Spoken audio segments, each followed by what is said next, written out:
歡迎嚟到我嘅頻道啦。咁今日想邀請 Stephen 啦，做下我哋樓市嘅主持人啦。咁我哋而家入去望一望啦，好唔好啊 ，Stephen？好啊，我唔會怕你㗎。嚟啊，驚你啊！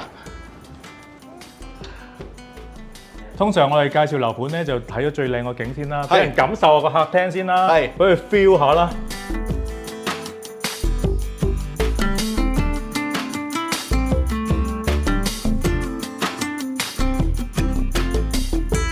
咁我哋做呢個地產主持咧，其實最主要咧，俾人個感覺就專業啲啦。咁譬如話著衫，我哋通常會着翻我西裝褸啦，着得穩陣少少，好似好啲喎，唔緊要。即刻翻到老西。如果我哋下次反應 OK 咧，其實我希望會拍多幾集嘅。咁俾多，因為其實 Stephen 我想俾多少少機會俾你啦。咁就譬如話做多少少樓盤嘅主持，睇下適唔適合。咁如果係嘅，我哋夾多啲啦，好唔好啊？學多啲嘢。好，學海無涯。我又跟你學習，咁你又學下，睇下做主持啦，好唔好？好啊，好啊，好啊，好啊。OK，咁我哋而家開始嘅咯喎。好，咁我哋而家身處喺個咩嘅地方先？好，而家我哋就喺淺水灣道嘅108號。咁通常我哋睇嘅話咧，呢個係客廳啦。我哋通常睇一睇最靚嘅景觀先。係啊，多數啲人成日都會話：喂，你睇下邊度最容易認得到啊？除咗個街名之外咧，睇咗呢個灣就知啦。呢個就係好靚嘅淺水灣海灘啦。係啊。咁啊，通常我會講下少少名人啦。咁之前其實你有冇過嚟呢一度啊？其實呢度由細到大成日都嚟㗎啦。呢個海灘成日都燒嘢食啊，或者對面咪我舊老細屋企咯。阿楊生係啊，冇錯，楊生就喺對面嘅。舊老細屋。咁啊，聽講啊，鄭伊健啊，好多名人啊。如果打下拳賽啊，鐘培生好似都住附近嘅喎。係咩？係啊，都喺呢度附近㗎，有得可能會撞到佢嘅，好嘛？咁我哋揾佢打翻個拳先。咁其實成個南區咧，呢度咧就好少好罕有嘅，就有 lift 同有泳池。咁呢個樓盤個特點係啲咩咧？我想話啲少少資料俾你聽先啦。5000尺。係。咁個缺點就係其實一間都未賣過嘅。相信我今次拍完之後咧，應該會轉滿晒。係。好。啊，中間抽翻少少傭先。好，交俾你啦，咁我。我哋去下邊。好。我哋去到呢一間屋最主要嘅呢一部分，係我最中意嘅呢一部分就係 lift 啦。點解會中意一部 lift 咧？因為我屋企冇，我住村屋嘅，係啦。咁如果喺自己屋企嗰度有部 lift 咧，係真係非常之開心嘅事嚟嘅。同埋咧，你仲可以霸住部 lift 擺好多嘢落去。你淨係呢度都可以擺張凳喺度，自己喺度飲 whisky 啊，食個雪茄啊咁樣，幾爽㗎！我覺得邊度爆係一種享受啊！嗬。係。請出去。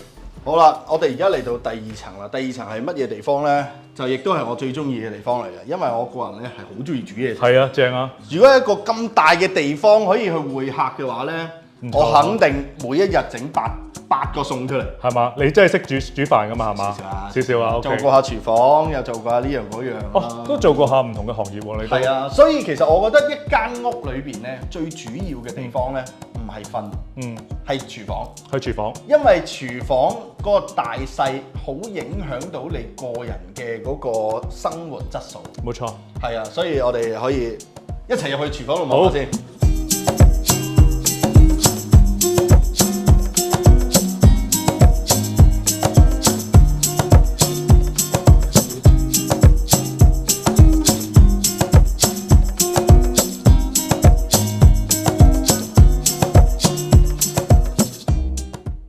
你俾我嚟講咧，就算我去租樓都好啦，第一時間我一定係會去睇廚房。廚房，因為咧個爐頭咧令到你想唔想喺嗰度生活係好重要嘅。因為我自己本身好中意煮嘢食咧，所以咧個爐頭嘅大細我一定會揀咗先嘅。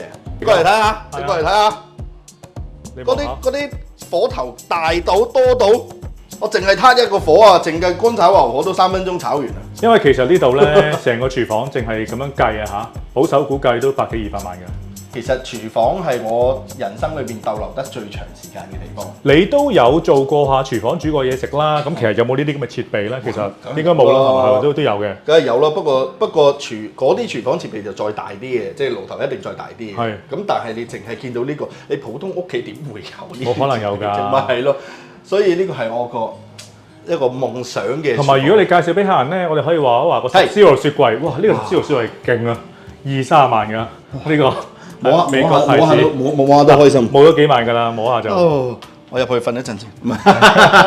係啦，所以其實廚房對於我嚟講係一個第二個地方嚟嘅。係啦，第二個最中意嘅地方嚟。跟住我哋可以睇埋呢度啦。其實佢哋通常都會問嘅呢個牌子嘅，呢個係叫 Miele 啦，每件嘢好似係幾萬蚊。呢個就係蒸氣爐啦，呢個係焗爐啦，係咯，呢個係暖碟，係啦，即係整乾佢。冇錯，係啦。我直情唔想走啊，可唔可以俾我住幾日？可以問下發展商嘅，幫你。OK， 我哋去下一個啦。好，下一個地方。入完廚房之後咧，經過我哋呢個主客大台之後咧，我哋入去一個等食飯之前要去嘅地方。好，等你介紹下。嗱，呢個就係食飯之前咧，你坐下先，坐下先，我哋一齊感受下先。感受下。係啦。食飯之前咧，喺度飲下酒啊，然後食下雪茄咧，望住呢個景喺度傾下偈、吹下水咧，其實真係一件賞心樂事嚟嘅。唔錯唔錯。係啦，如果我有錢，我亦都會係咁樣做嘅，一定係對住個海嘅。好，我哋努力。好，有機會嘅，真係。喺呢個位其實，我覺得如果佢加多兩個喇叭喺度咧，播啲可能舒服音樂嘅話咧，就真係 fit 到。我睇下電視啊，咁幾舒服嘅其實。唉，直情係唔想翻自己間房添啊！不過一陣間房仲正，我哋再睇啊！好，講到房咧，睇主人房之前咧，一定要睇下呢間房。呢間房點解要睇咧？一間係間工人房，其實咧仲正過我自己本身嗰間房。除咗呢一個房之外咧，仲有個獨立廁所，淨係沖涼個浴缸咧，我都已經羨慕到不得了啦。其實呢一度個主人啊，唔係喎，未買喎。啊！如果我買咗嘅話，我都可能瞓喺呢間房添。我哋睇下主人房有幾正先。啊！我哋又嚟到主人房啦，今次真係呢個主人房係正到點樣呢？隔離有張書台，嗰邊有張大床，仲有個好靚嘅沖涼地方。不過如果你俾我揀嘅話，其實我唔會咁樣整。你會點整呢？我會將個浴缸擺喺出邊，因為其實出邊有個露台嘅。個露台呢，我就覺得好似如果擺喺呢個位有啲嘥咯，因為你經過主人房，你係出去燒嘢食啦，定係自己出去行咧？自己出去行咁大個露台又行乜嘢咧？所以我覺得呢一個設計係爭少少嘅。唔錯唔錯，你都有啲諗法啦嚇。其實好多發展商都會將個按摩浴缸擺咗出去嘅。係啊，唔錯噶，欣賞住呢個淺水灣嘅景觀喺度沖涼，其實真係一種享受。所以如果你俾我一個主人房嘅話咧，應該都冇可能啦，我邊有咁大間房啊？發個夢算啦。主人房當然梗係要講埋個衣帽間啦。你睇個衣帽間幾咁大？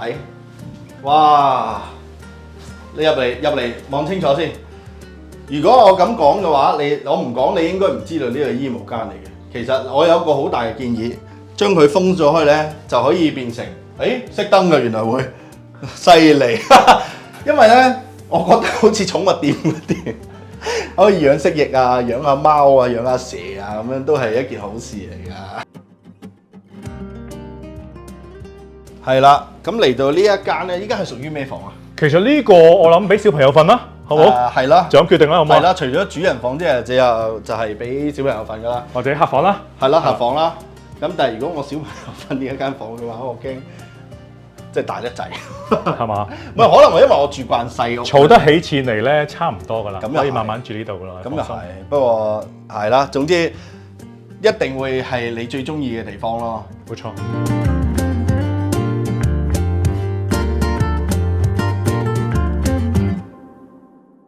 作為一個懂得享受生活嘅人咧，一間影音房係必須嘅。因為咧，好似我而家咁樣啦，我屋企幾廿個小朋友，幾廿小朋友，你想聽下歌、睇下電視都想靜嘅話都好難。咁有一間影音房咧，其實係可以俾你一個私人嘅空間，可以諗下嘢，係一件好事嚟。明白，但係其實呢間我覺得有少少缺點喎，你覺得係有咩差咧？個缺點咧就係佢係長方形。係啦，因為長方形佢嗰個用嘅空間係比較難啲。冇錯，係啊。不過佢而家呢個咁嘅設計係真係，我覺得有啲辛苦咧。張凳喺呢一度，然後有電視咁大個擺喺呢一度，同埋可以坐得一個啫喎，真係坐得一個。好似擺一排 sofa 啫喎，好啲啊！如果你俾我嘅話咧，我會擺 sofa 喺嗰度，呢度整投射。咁咦？係喎，可以喎。咁可以變成家庭影院式咁樣去做嘅話，會即係舒服好多咯。我建議啊，發展商呢個好唔錯。喂，嚟到呢一個地方咧，我好中意嘅，因為我自己住村屋咧，我都好中意揀有天台嘅地方。因為天台咧係一個我避難嘅地方嚟嘅。一一啲小朋友咧，佢哋一曳啊、嘈啊，我就話喂，我上天台執啲嘢。我以為掉佢上天台添，即係丁蟹咩？掉個仔落街咁樣。唔係，因為天台係一個令我可以逃避現世嘅一個地方，放鬆下啦。係啊，咁所以如果天台嘅設計好嘅話咧，你基本上咧。你可以連邊度都唔使出去，請啲朋友翻嚟玩已經好。係啊。咁呢一度有個設計係幾好嘅，佢有個燒烤爐，但係咧燒嘢食嘅地方就細咗少少。好似細咗啲喎。係啊。唔緊要，呢啲地方通常都係俾啲工人嚟燒嘅，我哋就喺另外一個地方享受嘅。冇計，我做慣窮人，唔係，我體驗唔到有錢人嘅生活。OK， 咁我哋就過去嗰邊啦。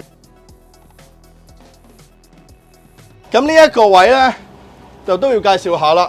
望住個海啦，又係可以好超咁樣去做好多唔同嘅嘢啦。呢一邊咧，哇！呢一個泳池就正啦。呢一個 L 字形嘅泳池咧，對於我嚟講咧，其實係冇乜用嘅，係啊，因為一硬，頂止咯喎，就頂到啦。咁你會用嚟做咩咧？如果係你嘅話，如果係我嘅話咧，我會擺多少少錢，將佢變成一個養蝦池、養魚池。咁又可以食到新鮮海鮮，咁啊係喎，係啦，間唔中仲可以自己喺度釣下魚啊，唔使特登出海啊嘛。咁到時你要邀請我上嚟食魚啦，中意你中意釣點釣都得，點釣都得啊！你中意。跟住另外呢一度咧，就係個泳池側邊啦，泳池側邊有張台咧，可以俾大家燒完嘢食之後喺度吹下水啊。呢個 view 咧係其實係真係抵㗎，呢個價錢。係啊。人生可以有呢個 view， 你話幾開心啦？咪就係咯，即係如果我可以日日對住呢個 view 嘅話，我寧願邊度都唔去。我細個住喺觀塘，返學喺鯉魚門。我每一日放學咧，我都會入去釣魚嘅。哦，每一日都要魚。係啦，因為好近，一行入去就係三家村。咁所以咧，對於海咧，我係一個好特別、好鍾情嘅一個。而家你仲會唔會去釣下魚啊？享受下咧？而家好難啊，我有一日湊仔湊到釣晒魚喺屋企，根本冇可能可以做一啲自己中意做嘅嘢，即係例如好似我好中意掉飛鏢，我好中意跑步，我好中意行山。等佢大少少啦，大少少之後你享受下啦，到時啊。不過都係要努力噶啦。係啊，大家一齊努力啦！大家一齊努力啦！好，我預備去買咗呢一度先。好，下集 Stephen 將會公開佢從來未公開過嘅內心世界。